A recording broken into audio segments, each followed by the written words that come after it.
God's faithfulness, it's not really contingent on how we can be more assured and to see what it stands on an absolute or the absence of thereof of our faith. Does it dictate our salvation? The short answer will be no. So the rest of this video will be a long explanation how it really is just contingent on how God keep his promises rather than us keeping our promises, because we can't really just do so. Just going to start off with reading Genesis 17 verses 17 to 20. Oh, I'm sorry, Genesis 12 verses 17 to 20. And the Lord plagued Pharaoh and his house with great plagues because of Sarah's, Abraham's wife. And Pharaoh called Abram and said, What is thou that hast done unto me? Why didst thou not tell me that she was thy wife? Why saidst thou, She is my sister? So I might have taken her to me to wife. Now therefore, behold, thy wife, take her, and go thy way. And Pharaoh commanded his men concerning him, and they sent him away and his wife and all that he had. So essentially, to give you context here, Abimelech wanted to have Sarah as his wife, despite of her old age, and essentially just have Sarah as his wife. So what's interesting here is God is basically sustaining that this is Abraham's wife, nobody else's. So just like we are God's, we don't belong to anybody else. So this is somebody trying to impose or take somebody that's already in the ownership of somebody, and vice versa, because of course Abraham is her husband and Sarah is his wife. Almost said that incorrectly, but essentially they just belong to each other and no one else, no exceptions.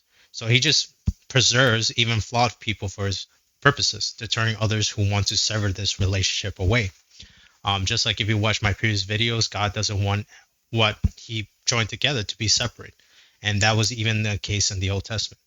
So same thing happens in Genesis 20, a couple of chapters later on.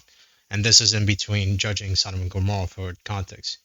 And God said unto him in a dream, Yea, I know that thou didst this in the integrity of thy heart, for I also withheld thee from sinning against me.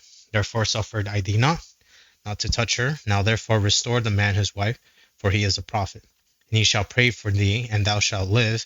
And if thou restore her not, know that you shall surely die, thou and all that are thine. Therefore Abimelech rose early in the morning and called out his servants and told all these things in their ears, and the men were sore. So it just continues on, but if you read in context, somebody else again wanted to take Abraham's wife as his own, and God is again asserting that this belongs to Abraham. Don't get in the way. It's not yours. They're not giving it to you. I'm not allowing this. God is doing this the same thing with us. Okay, so if you think that it's always a case by case basis, no, this is just an example how God is making sure that whoever he joined together stays forever.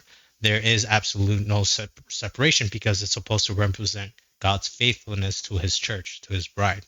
Okay. Another good passage is Hosea 3, verse 1 to 3, or chapter 3, verse 1 to 3.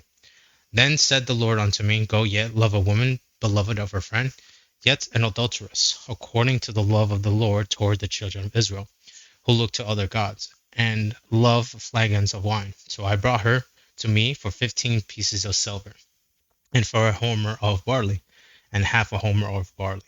And I said unto her, Thou shalt abide for me many days, thou shalt not play the harlot, and thou shalt not be for another man, so will I also be for thee.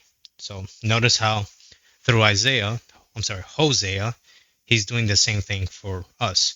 God's faithfulness to unfaithful Israel, the book of Hosea, represents a living illustration of God's love.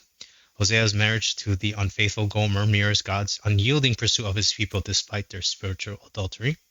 Even after Gomer repeatedly betrays Hosea, he purchased her back. This typifies the gospel message. Christ, our bridegroom, redeemed us again and again, not through new sacrifices, but by the everlasting merit of his blood. So essentially, this is just to highlight that God never truly gives up on his people, which highlights his faithfulness isn't based on our performance, but on his promises. And honestly, amen to that, because that's exactly what we depend on. Without that, we just end up being condemned, thick and through. So thank God that is not the case. So I think that's pretty much it. Hopefully you meditate, and again, all these videos, hopefully you're making notes. Again, you can access them in my description. You can purchase them. You can have my Patreon for like whatever value, you can donate, or if not, you can just have it for free, um, and just share with others that need to hear this message as well. So thank you again for watching. As always, take care and stay blessed.